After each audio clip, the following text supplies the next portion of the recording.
Morning. Welcome. This is a great turnout for 10 o'clock on a Saturday. I'm really impressed. I wonder why. So when Arts and Ideas asked me to moderate this panel, how could I say no to a talk titled The Good, the Bad, the Ugly of Artificial Intelligence? There's a lot to unpack, and we have less than an hour, so we will do our best, and we want to also leave time at the end of this panel for your questions as well. So what I'm going to do is I'll introduce each panelist, and then they'll say a few words, and then we'll get into the conversation. So right here now is Bonnie Kaplan on my left. She's on the Yale faculty in medical informatics, bioethics, and law. She was inaugural chair of 2 Yale working groups and also headed several American and international medical informatics associations, working groups, and task forces on technology and ethics. Most recently, Bonnie spoke about ethical and legal issues in AI, data, and social media for conferences and media interviews. Bonnie's latest writing in journals and books covers ethical issues in telemedicine, virtual healthcare, personalized medicine, data, and AI. Her international publications are among the most cited in these areas. Bonnie, it's a pleasure to share the stage with you. Thank you for coming this morning. Well, thank you, Lucy, and welcome, everyone. I'm glad you're all here, and thank you for bringing us together, to the organizers of this important session. So, not surprisingly, I work in the medical field, and there's been a tremendous excitement in the general public as well as in healthcare about what's going on today in artificial intelligence. We have people who are seeing heaven on earth coming. We have people who are seeing doomsday coming. And those kinds of visions are really important because they help us ask questions about where we want to go and why we want to go there and how we should get there. But we also can learn from about 70-some years of experience using artificial intelligence and using artificial intelligence in healthcare. There have been different approaches to artificial intelligence, so I'm going to highlight some of what's been going on these past 70-some years and tell you about ways in which we're seeing all kinds of life-saving things happening with artificial intelligence and some of the kinds of issues that we'll discuss much more as we get into our session.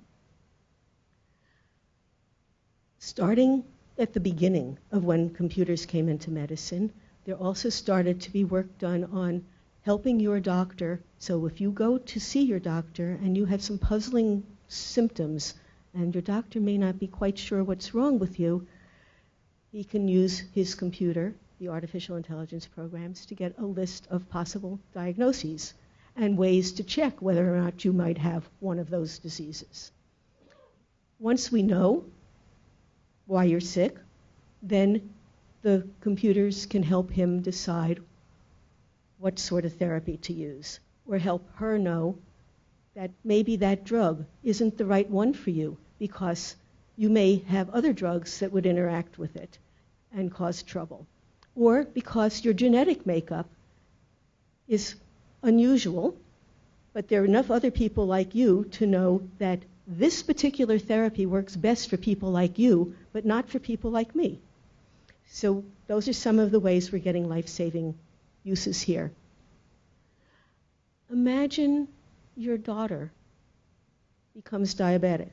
She's an active young kid, and having to constantly think about her insulin is not exactly the sort of thing any of you want to do. Well, now you can get not just an insulin pump, but it could be teamed up with a monitor that keeps track of her blood sugar all the time and automatically adjusts the insulin, so she doesn't have to worry about it, and you don't have to worry about it. This is a wonderful new thing that people can do. Supposing your grandfather has to go to the emergency room. Well, they can check things, again, using artificial intelligence, like maybe he's going to develop blood poisoning. We need to take steps to prevent that, and that would save his life. Or maybe he's a candidate for a stroke because he's got all the signs that show that maybe he'll be having a stroke sometime soon, and we can take steps to save his life.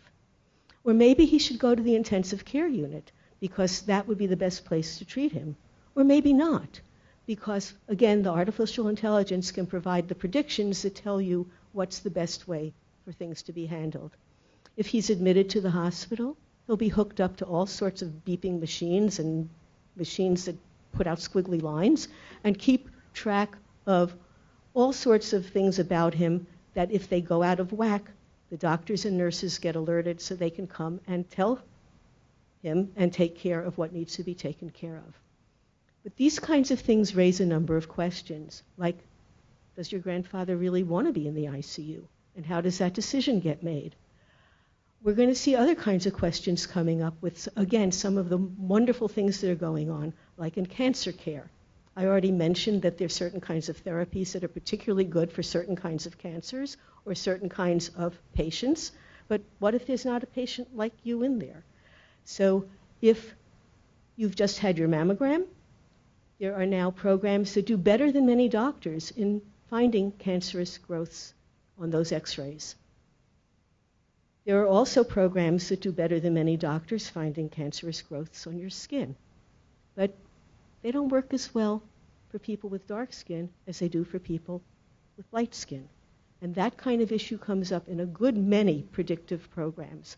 It brings up questions about where the data comes from, how this data gets collected, which raises privacy issues, whether the data represents many of you, whether the decisions that are being made are ones that we understand how they're being made or why they're being made, and whether the ways they're being made are ways we think should be appropriate. So those are some of the kind of issues that we've been seeing and that keep coming up and that we need a lot more public discussion about, which is why I think this is a great idea to have a session like this where we can start talking about more of these kinds of concerns and get all of our voices together to start addressing them. Thank you for that overview, Bonnie, and I'll return back to some of the points that you made a little bit later.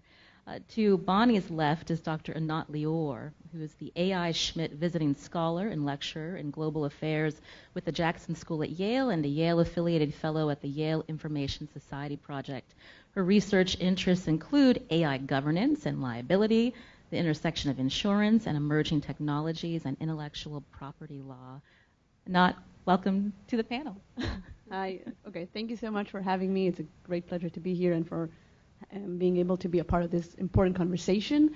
I'm going to take an iBird kind of situation here and talk about three very general categories, like buckets, and I will be happy to talk more about this during Q&A, and Lucy, I'm sure you're going to have more questions about them later. So the three of them are going to be AI and national security, AI liability, and AI regulation more generally. I'm going to talk a little bit about each a couple of minutes, and I'm happy to talk more. I think that all three of them are very important to the conversation. They are very different, but all part of what I think people coming to the table need to realize. So when I talk about AI and national security, the dual usage of this type of technology, the fact that it can be used in military surroundings as well as civil surroundings, have a lot of influence on the way that governments are currently pushing and nudging to create this technology as fast as possible, creating some sort of an AI arms race that can potentially lead us to a race to the bottom, just because when we are in a race, we usually don't want some sort of regulation and stifling innovation, and that people just want to win. I'm not really sure what winning in this race looks like, and that's a very big question, reaching the singularity or just getting like the supreme, being military supreme to other countries.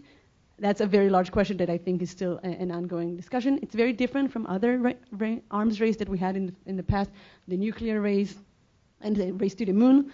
The government was mostly the sole entity working in this space. Now we have private companies driving this much faster than governments because they have the resources, they have the brains, the expertise, they have the money to pay for those brains. And there's a lot of conflict of interest in that sense. We want to get the weapons first, and we need to collaborate with the industry itself. And it makes the arms race really, really interesting and very bizarre, something that we did not experience in the past. And winning, again, is also very vague and kind of scary in a lot of ways. The second topic is AI liability, which is something I've written a lot about. What do we do when AI creates damages? If we have autonomous vehicles, which is the intuitive example, and the autonomous vehicle is driving and it hits someone and physical damages are happen, should we blame the driver? The driver didn't really have any ability to control the car. Should we blame the car itself? This is very weird, but some people say that the AI itself maybe one day will be held liable. Maybe too soon to talk about this right now. The manufacturer, the programmer, the operator, there's a lot of people working within the chain supply And because the decision-making process of this type of technologies are happening in a black box, we're not really sure what led to the decision-making process at the end of the day. An intuitive example is our spam email. Sometimes an email that we wanted to see in our inbox ended up in the spam, and vice versa. We don't really know the proxies that the algorithm decided to take in order to make that decision, and obviously it makes mistakes. But if we don't really know the decision-making process and we cannot create a legal nexus, it's really hard to point to someone and tell them, you're responsible, you should be liable. In the US, it's very hard. Some people would like to prevent from doing this because if you create some sort of liability regime that no matter what, that programmer, that manufacturer, that entrepreneur will be liable, maybe some people would not like to create these type of technologies, and then going back to the arms race, we will lose.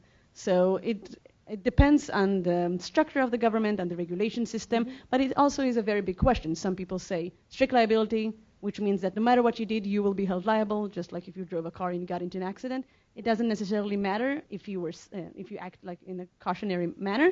You're held liable because that's the way the structure works. If you have a tiger at home, you will held strictly liable no matter what the tiger did, even if you had him locked in a very secure cage, because that makes sense. You have the most incentives to make sure that that tiger will not run away, and the means to make sure that damages are mitigated. A lot of people compare AI to like ultra-hazardous risks, such as tigers or nuclear weapons. Again, maybe it's too soon to go into that conversation. On the other spectrum, if we want to say negligence and we want to ask what would a reasonable person do, which is what we ask when we want to assign liability in the form of negligence, what would a reasonable robot do or what would a reasonable algorithm do is very, very vague. It's really hard to ask these questions right now. So the question of what liability structure should apply is an ongoing debate. And it will be interesting to see what governments will decide, especially court system. In the US, it should be a court system deciding this.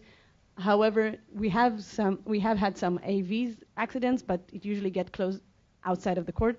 So I think it will take time until we have a specific rule. Lastly, AI regulation.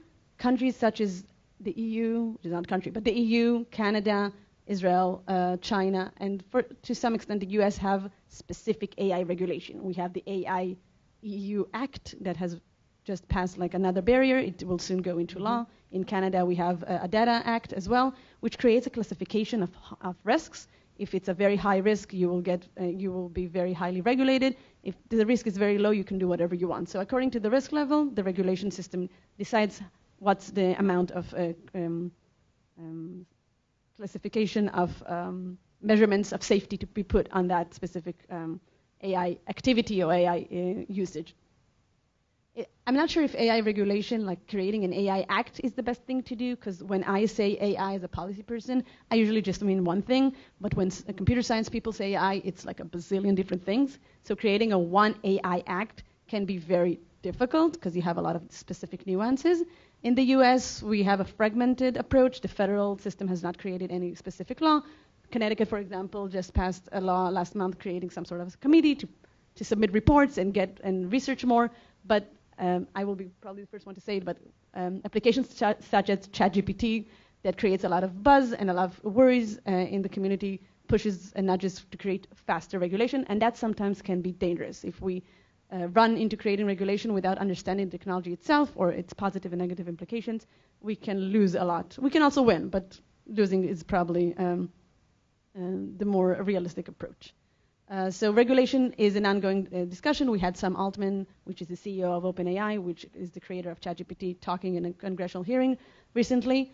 And we can see that there's a shift asking big companies, what should we do? Which is also a problem because they are self-captured.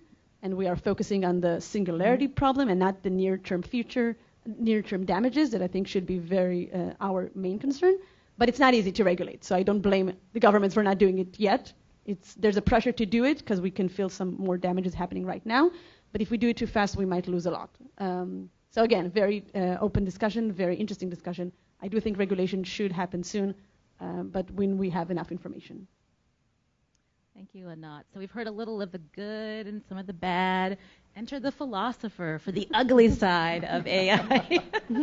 Michael Patrick Lynch is here. He's a Board of Trustees Distinguished Professor of Philosophy and Provost Professor of the Humanities at the University of Connecticut. His books have been translated into 12 languages and include The Internet of Us knowing more and understanding less in the age of big data, true to life, and know-it-all society, which is a winner of the 2019 George Orwell Award. And Michael's work has been profiled in The New Yorker, The New York Times, The Guardian, The Washington Post, and many other publications worldwide. His 2017 TED Talk has been viewed nearly 2 million times. He lives in Mansfield with his family and one very philosophical dog. Michael, welcome. Thanks so much. Thanks, Lucy.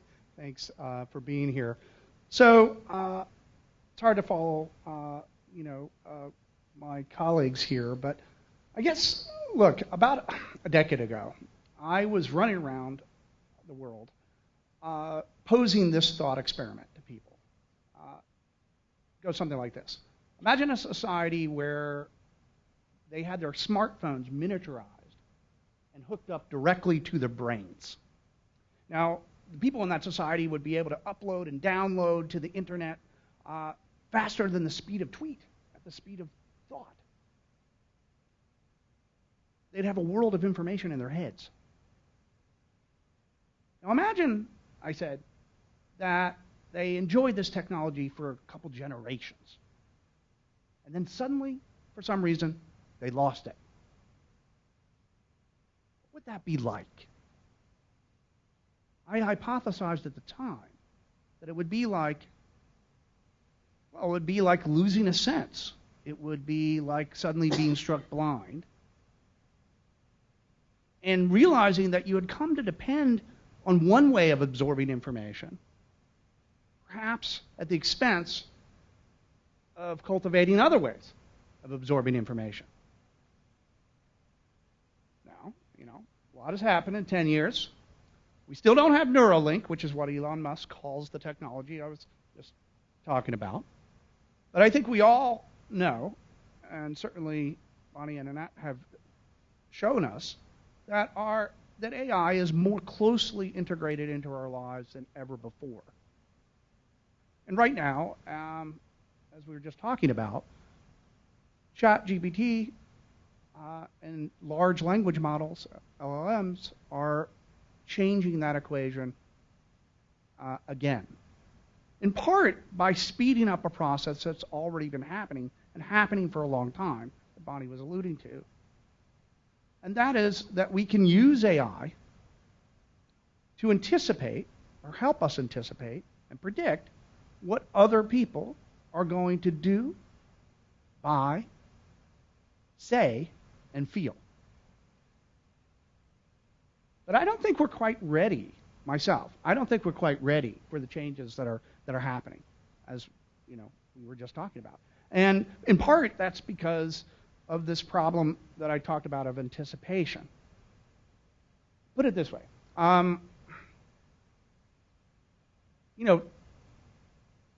Anticipating, being able to anticipate what another person might think or do is a necessary condition for being able to manipulate them.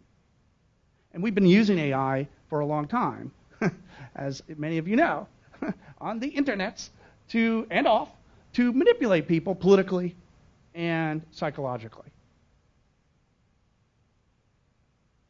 But what happens if we are able to offload the hard work of manipulation onto a semi-autonomous agent that's better at anticipating what we are going to do and think and say than we are? Okay, think about that.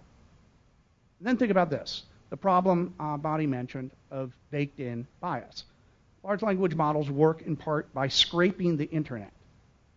And as we all know, there's a lot of, bad stuff at the bottom of the internet's barrel, right?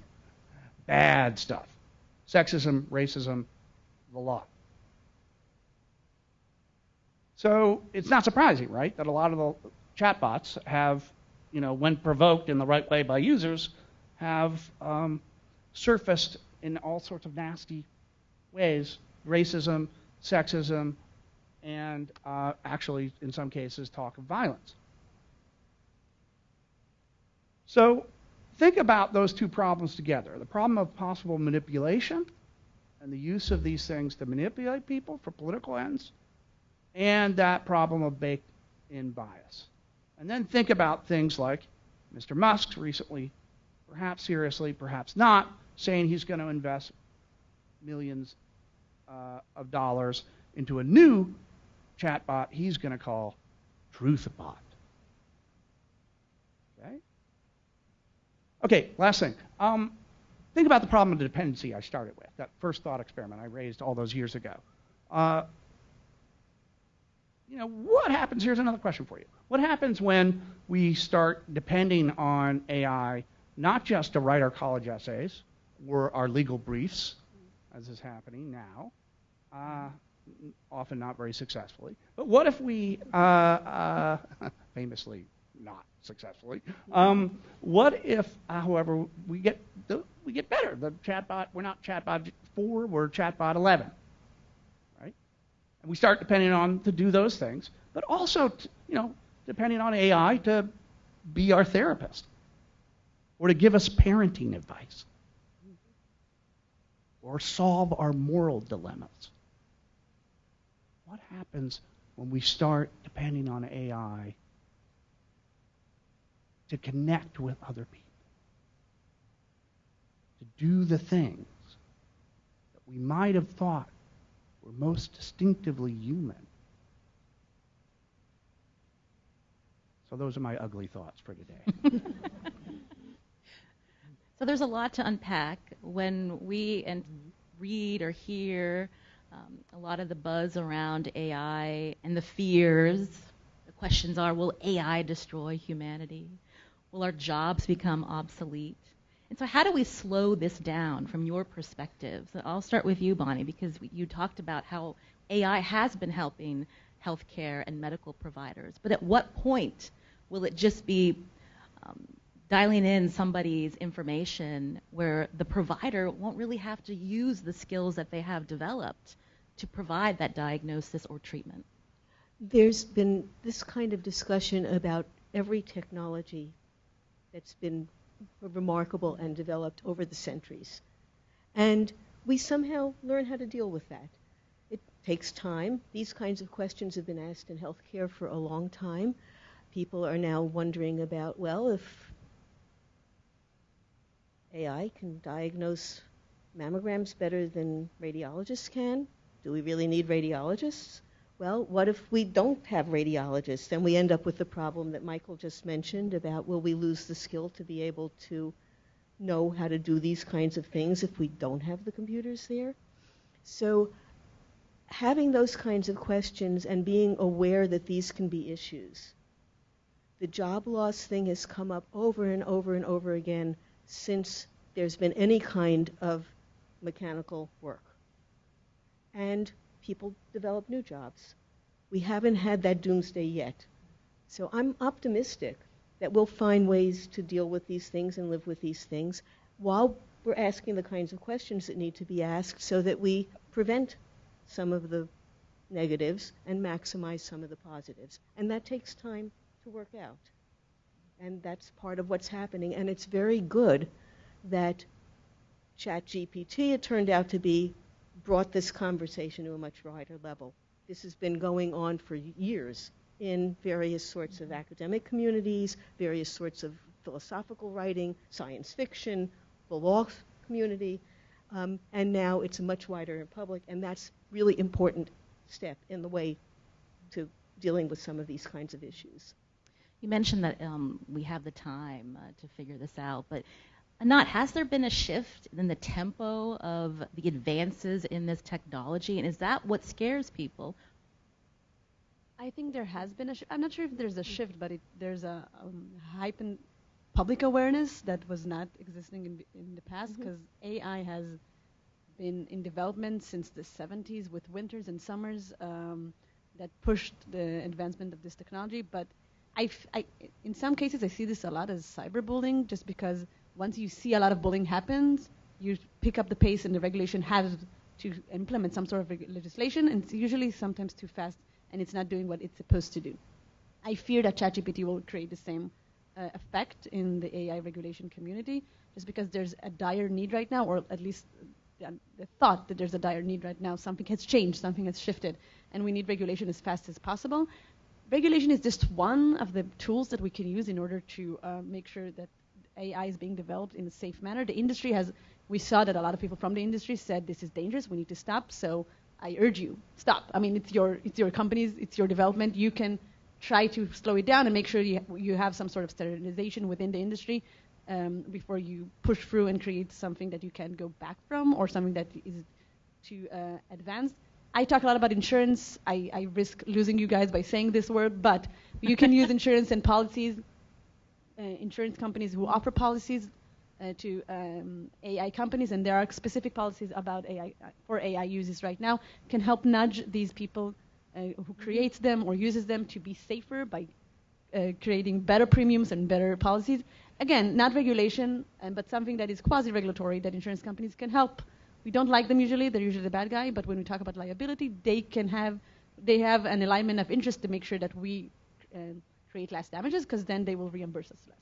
So that's one institution that we can also turn to on top of soft legislation that companies can create from themselves. So the need and like the cry out that we need to have something in the books right now. I worry that, especially when the expertise and actually understanding what AI is very in its inception. Even defining AI is very difficult. Every time you see a law and you have an AI definition in the beginning, it's so vague, and we had the same problem with cyberbullying, for example. It's so vague that it doesn't really mean anything at the end of the day. So maybe we need to gather more information in the meantime before we have hard legislation in the books, and use other institutions that people are not really considering right now. Michael, you talk a lot about the fact that we have so much knowledge that we can just pull it off the internet. Our lawmakers are doing that as we speak, right? Trying to figure this out, as Anat mentioned. But the fear and the challenge is when there's so much information, the inability to understand that. And to Anat's point, how will our policymakers come up with laws to protect, to slow down when there is this momentum? Well, guaranteed they'll be asking ChatGPT, how do I regulate you? And it will give them a nice little essay in fairly boring prose with made-up references, and they'll. But I mean, all joking aside, I guarantee that somebody's doing that right now in D.C. What is ChatGPT to ChatGPT?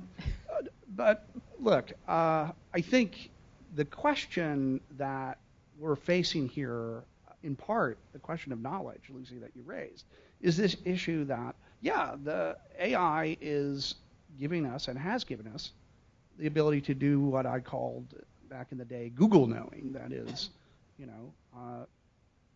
doing what we all do every day, right? The dominant way of finding out about the world that we all use right now is the internet search engine, and that internet search engine is an incredibly powerful AI tool. People don't think of it as AI, but that's what it is. But Google knowing often doesn't give you understanding. It doesn't actually give you the sort of thing. So, for example, if you want to, it gives you a lot. I mean, for example, I was working on an outboard engine, a few years ago, and I didn't know how to do something, and I didn't have a mechanic to ask. So, of course, what do we all do? We get on the internets, and we get a nice video that explains, actually many videos, and that's great. It's awesome. But it wasn't until I actually took the thing apart myself and then was unable to get it back together that I realized that there was a slight difference between the Google knowing part and the, knowing part. Many of you, I'm sure, have had similar experiences. I think big picture, in a more frightening way, when we're talking about things like therapy, I mentioned that earlier, right? And medical stuff in general, and the military, which I'm thankful that you brought up. We really need to be careful about outsourcing understanding to AI. And as far as the structures that we can deal with this, well, one, I agree, the whole litigation, I defer to you, it is a mess, and for all the reasons that you laid out. And, we're often regulating always the thing that happened yesterday, and, with AI moving as fast as it is, it's going to be hard for regulation to catch up. So what we need to do is start putting in structures that are in our educational system that allow people to really start to grapple with these questions. I think education is not the answer to everything, God knows, but it is going to be helpful in this case. And lots of universities are rushing, as we both all know, to implement ethics of AI programs that are multidisciplinary. And I applaud those efforts, and we need to get them supercharged. And we need more funding, frankly, for those things, both from the federal, state, and from private sources. So I think education is where I'm sort of focused right now, because as you said, it's in the wild now. It's, in a way, it's out there. Worrying about it is hypothetical. That we're past that point, people. We're way past that point. So what we really need to do is start implementing structures, including educational structures, that can allow us to be maybe a little bit more nimble in facing these questions, allowing us to understand and not just ask ChatGPT whether we do. I hope that addressed the question. Did you want to elaborate a little when we think about what Michael has just shared in terms of, we're talking a lot about regulation, but even a lot of the apps that we use, or my Garmin watch that's connected to my phone, that's gathering all my data, what is and is not protected, and how do we get to this point where we can feel comfortable about the data that everyone has been sharing and not even knowing it? So before I get directly into that, I also want to mention, in addition to the educational efforts that Michael brought up, which are terribly important, many professional societies, many government agencies around the world are addressing these kinds of issues, issuing guidelines, helping to educate the people within those professional societies, and through government documents and so on, to try to make sure that a number of these kinds of concerns and issues are thought about by really knowledgeable, thoughtful people, and that information is brought out more to everybody who might need to know it. And I think that's pretty much everybody these days. In terms of regulation, again, I'm going to talk now particularly in healthcare, because it illustrates, again, some of the kinds of issues that come up. So some of the kinds of programs and things that I mentioned are done within a research setting, and those are regulated in certain kinds of ways that govern research. Some of the data, which is done in a clinical setting, are regulated in terms of privacy by what's called HIPAA. That's the acronym that you'll constantly hear, and I'm not going to talk about all of what goes into HIPAA. But in any case, things like your watch that you may be using to monitor your heart rate or diet or whatever are commercial. They are not regulated the same way they would be if they were developed within the healthcare setting. They're regulated the same way your toaster is regulated. It's a consumer project. The data that goes through that, even if it's health related, is not covered by HIPAA. It can be and is being scooped up and combined, just like Michael was talking about for ChatGPT.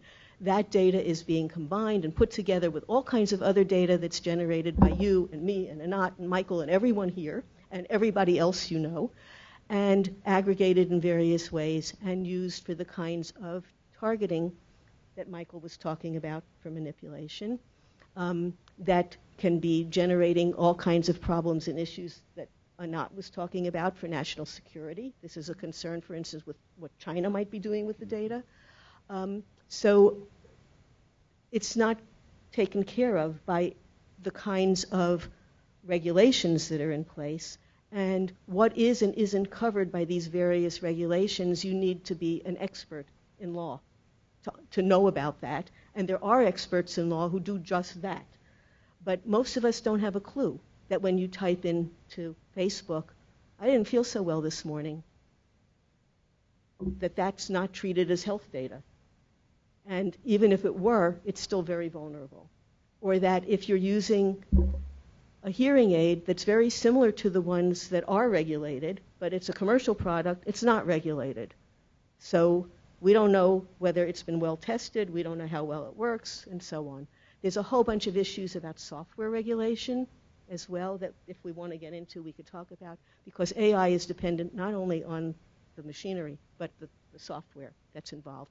And as Anat mentioned, we have no clue how a lot of these things are working, and we can't have a clue as to how they're working because of the complexity of the kinds of programs that run them.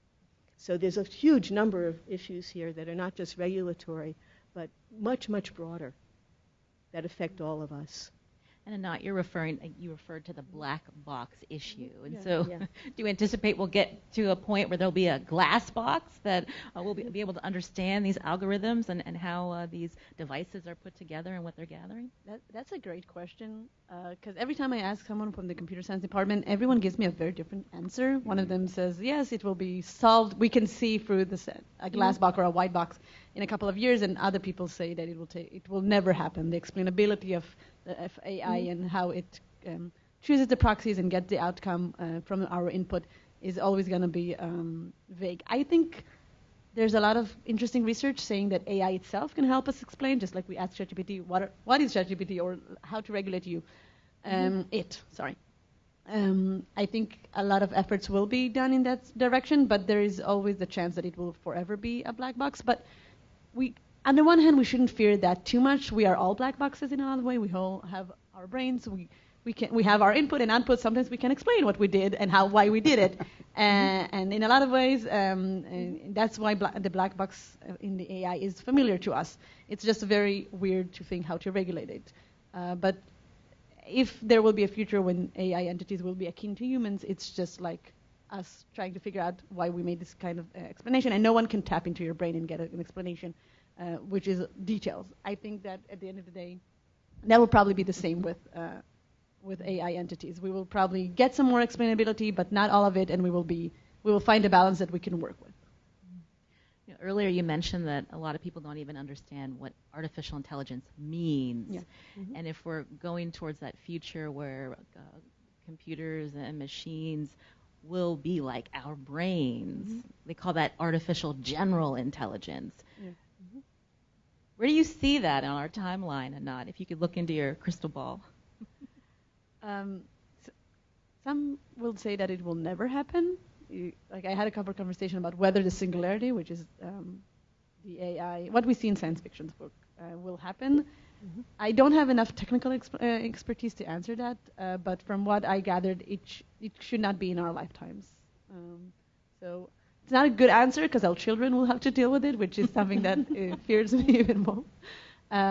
But it will take some time, and hopefully, if we have enough time before we get this, we will gather the necessary expertise and maybe be able to at least create a regulation that is specific to the general AI situation, which I think is possible if we have enough time to actually think about it. Pose that same question to our other panelists. Michael, you first. Right. So, not surprisingly, philosophers have been thinking about this, and also not surprisingly, we've been making very little headway. So, a lot of what these questions come down to is trying to figure out what we mean by intelligence and sentience, and those are very much philosophical questions. One thing to think about, though, that I just would, I'm not going to be able to answer that question. I predict that, I'm not going to, never mind what I'm going to predict. Maybe we get that to later. This is always dangerous. So let me throw this in. I think with a little anecdote. So when ChatGPT 3 came out, the philosopher net, right, was a buzz, as you can imagine. And a lot of folks were instantly trying to see whether ChatGPT 3 was let's say, and this is true, they were logicians, friends of mine. I'm a recovering logician. They were sort of torturing ChatGPT 3 with very complex logic problems, right? Knights and the knaves and things like that. Things that, by the way, judging from my own experience teaching, ordinary humans are not that great at. Like in logic class, a lot of people are not that great at it. I mean, they can learn it, but you learn it.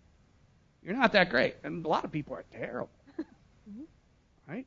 None of you here, all of you are, I can tell, straight A students. But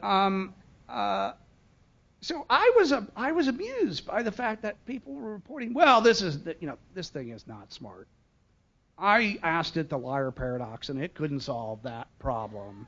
That's a slight exaggeration. Well, look, the fact that it's as good or bad at these issues and a lot of other issues as your undergraduates in your fancy schmancy college, I think is relevant. Does that mean it's general artificial intelligence? No. On almost any definition. But I think it's really important to think about the fact that our own intelligences, right, going back to your sort of analogy with us, develop incrementally. They develop at different rates and different speeds. People are good at certain things and bad at other things. So when a lot of times when philosophers and others sit down to think about this question, when are we going to have robots walking around that look like, that are indistinguishable from humans? Well, from what parts of humans and which humans, right? I mean, that's the question. We always ask this question as if like there's just like the human, but that's a myth. So I guess I get back to, I will make it mine because why not? My prediction is that actually it is going to happen, but it's going to look different than what we think. What's going to happen is not that we're going to get beings that are indistinguishable from the human. What we're going to have is an ability for AI to get better and better at doing the things that we think help constitute human sentience, like I mentioned earlier. And when those things start to border, as I said, I end it by asking you to think about connection and care and emotion. Artificial intelligence makes us think of robots playing chess. But it's artificial emotional stuff that I think is really more interesting and scary.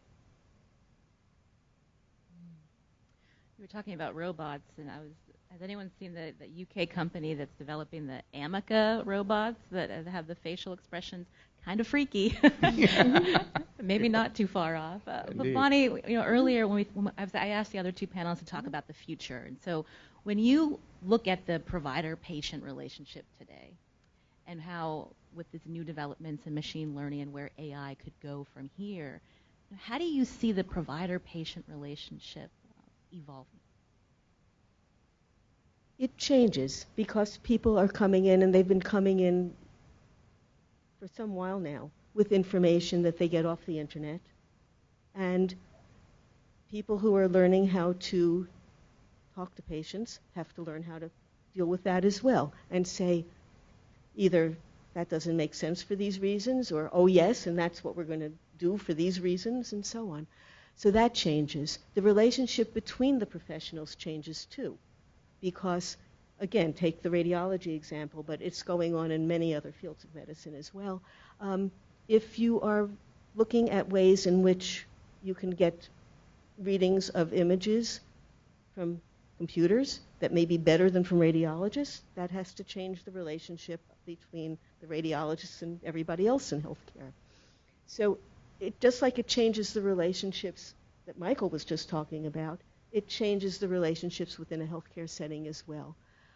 It right now is also, we've had enough experience using computers to think that what you really want is to have them to support and do the kinds of things that people don't do so well, so that the people can concentrate on the things that people do so well. And that helping to provide information, we cannot keep in our heads the vast amounts of important information that are needed to do many things, including healthcare. But we can draw on computer and artificial intelligence sources.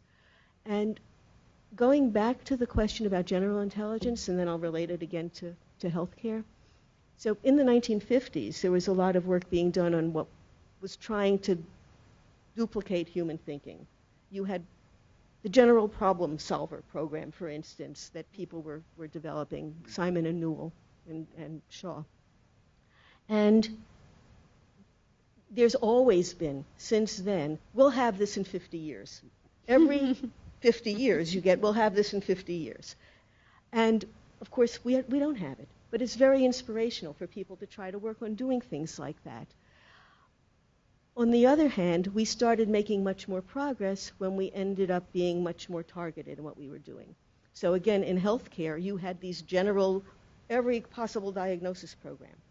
Then you had a set of things called expert systems. All of these come under the label artificial intelligence, which is why, what does artificial intelligence mean anyway? But within particular domains of medicine, you could come up much better with recommendations for diagnosis and treatment. So much more progress gets made. And by changing the way in which AI is approached and changing the kind of problems you're solving, we have been seeing remarkable advances. There are people, and they've been working on this also since the 60s, to do the kinds of things Michael was just talking about with robots, so that you got these really cute robot faces reacting to people interacting with them. You can go see this if you go to the museum at MIT. Yeah.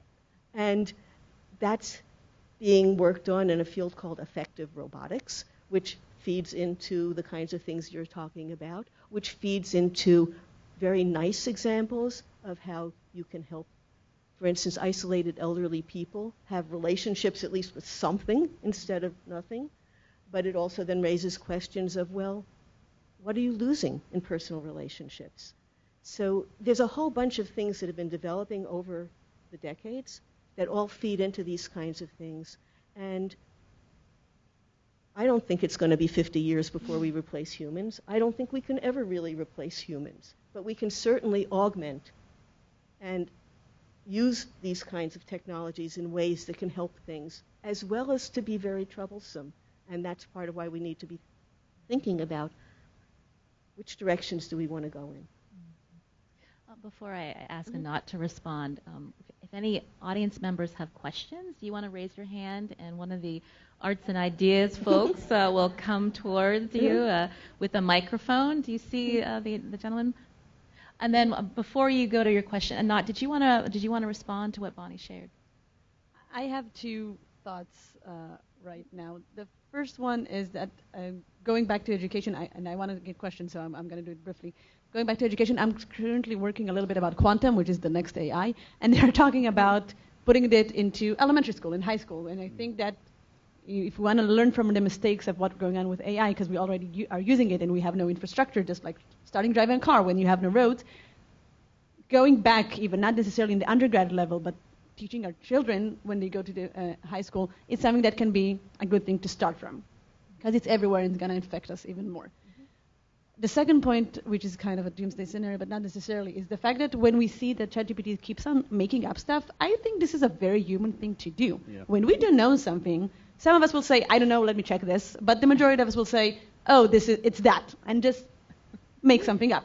And that scares me even more. Like the fact that ChatGPT is having this kind of agile feature that is very, very much like us. So it's a great bullshitter. Yes, yeah. Yes. I aspire to be ChatGPT in that way. But in that sense, it will augment us. I don't think it's going to replace us either. But we can see a lot of us in it, and that makes sense because it's working on our data. But there's a fallacy that we need to understand when we interact with it. So that's the two things I wanted to add. Mm-hmm. Do you want to ask your question? Can you hear me okay? I'm going to use... You said no? I think it's not open from the... You can't hear me? Can you hear me? Yes. Okay, so I guess I have to get a little closer. I'm just going to give a metaphor and then see how you would respond to that. During the credit crisis of 2008 to 2009, we had maybe 10 or 12 regulatory agencies who completely failed to either foresee the crisis coming, and in addition, even academics and heads of corporations couldn't see what was coming on a colossal scale. So in studying that, it seems like there's sort of three areas to think about. One is the credit crisis showed what are the incentives? What are the incentives? So can you regulate AI in a way that you manage what the incentives are to its development so that you can reduce the risk of crises? So that's one question. How how can you establish regulations that manage the incentives? So if profit is the only incentive, it almost guarantees you're going to have a massive crisis. So then the second point I just want to make is power. Who has the power? You and I can sit around and talk all day long as much as we want ad nauseum about this, but in the end, there are going to be a couple of entities, probably with the most amount of money at the table, maybe private equity or hedge funds or whatever, and they have the power to make things happen. So those are the questions. So how can you use incentives within regulation to manage crises? Who, in the end, has the power? Anat, do you want to take that one? I will try. So incentives is a very important part of the puzzle. I advocate for a strict liability regime, meaning that we want to make sure that the manufacturers and people on not the user side of the spectrum, but the other side, because they have the most expertise and they have the most understanding of what they're doing, or they should have if they're releasing this type of devices into our usage. The strict liability regimes, meaning no matter what they do, if there is an accident or a damage, they will be held responsible and liable for it. Make sure that no matter what happens, they will be held liable. So they do have an incentive to make sure that it's a bit safer. Still, they have very deep pockets. So that relates directly to your power question, because we have a very specific set of behemoth companies controlling this field right now. I think strict liability is an important aspect of it. Insurance is also part of it, because we have an incentive of the policyholders to make sure that they're acting in a safe manner. Otherwise, they will lose their policy. And even implementing a mandatory insurance scheme for manufacturers in the form of third-party policy is something that we can do to ensure the incentives will remain. But the power question is a very difficult one, given Sam Altman's recent persuasion and the fact that we are in an arms race, and so the government wants to make sure that they will develop it in order for the army to use it. So maybe it will take a little bit more time to actually put the incentives in place and the regulation in place. But I think a good starting point will be strict liability, just to make sure that if companies release something that is dangerous and something happens, they have an incentive to make sure that they fix it, because they will always pay the bill. I'm sure this not answers everything, because this is a very complex question, and I will be happy to follow up if you want. Someone else want to ask a question? We've got a few minutes. Someone in the here and then back there.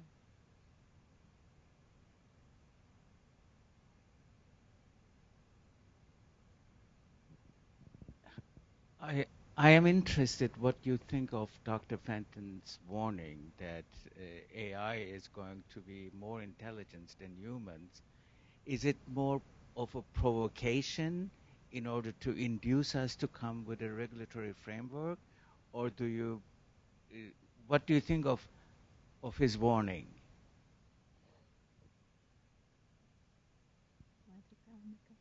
Well, I guess in a sense, I'll just repeat what I said. I think more intelligent than humans depends on what you mean. The better way to ask that question is it going to be better than humans at doing certain things that humans can do? The answer to that is AI of various sorts already is, right? If it's going to be better at doing things that we thought were exclusively human, yeah, well, that's been changing too. I think often we're distracted. My personal philosophical view is that we're often distracted from the real issues when we get into the question of asking, can computers think like humans? Because as I said, humans think in a lot of different ways, and we think in about a lot of different things. I mean, there are nitty-gritty questions about the question of consciousness and self-consciousness, purely, very philosophical and important questions that are related to issues about responsibility and liability. I mean, in the law, right, if we generally try to hold things liable that are either conscious or we have legally granted the status of persons to, right? I mean, you'll speak better to this than I can, right? But that person part is nebulous, and it is often related to consciousness.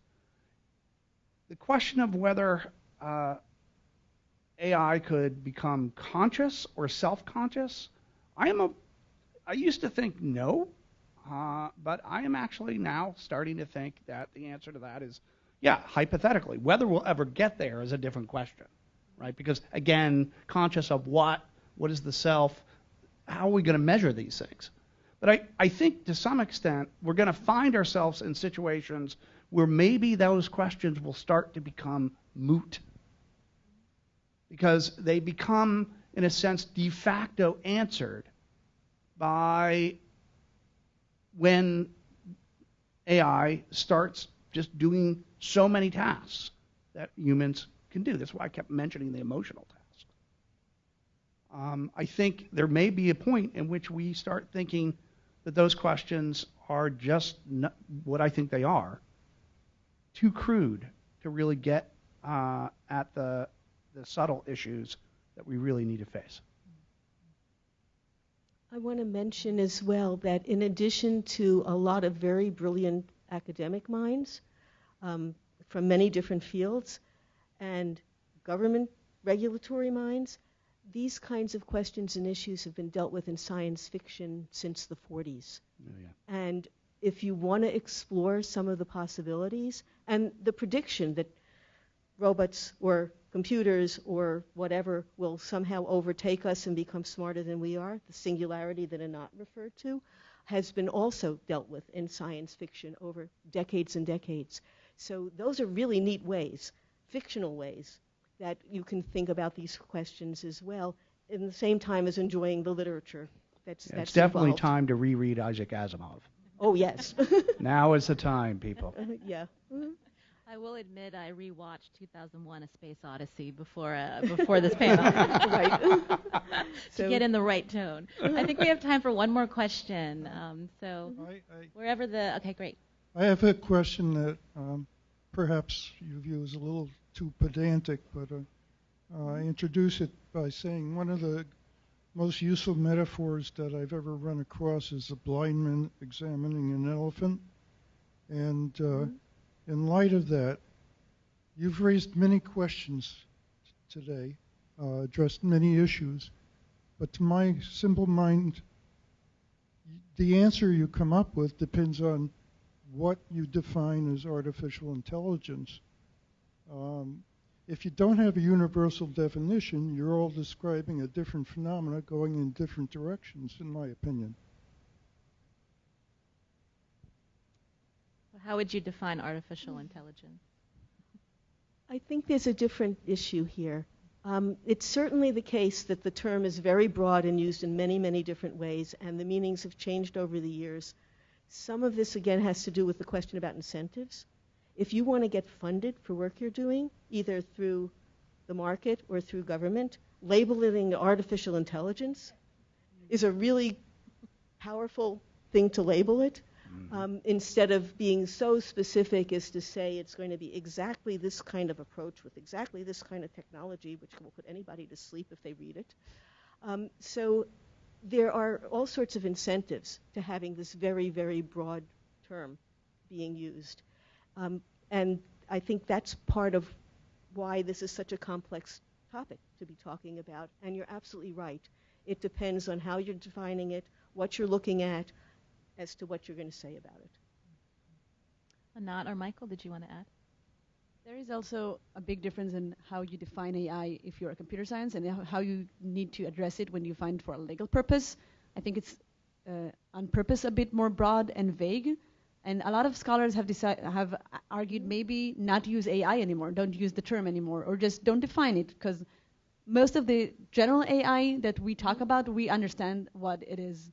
And that's the thing that we usually want to regulate. So maybe getting stuck on the AI definition question is kind of an impediment that we need to bypass and not necessarily solve right now in order to have meaningful regulation, at least for like the things that there's a term, when we know it, we'll see it. It's not good enough, obviously, but it's what we can use right now. Mm-hmm. Michael? Yeah, philosophers, and I'm as interested as anyone in trying to come up with definitions. It's part of what we do. But as I said earlier, I agree that we really need to be cautious in trying to define artificial intelligence in advance of knowing what the changes are going to bring. I mean, we can talk about algorithms, and that's going to be helpful. I mean, if you're teaching a class on artificial intelligence, the first thing you try to do is to explain how the basic internet's work, right? And you talk about algorithms, but algorithms have been around a long time.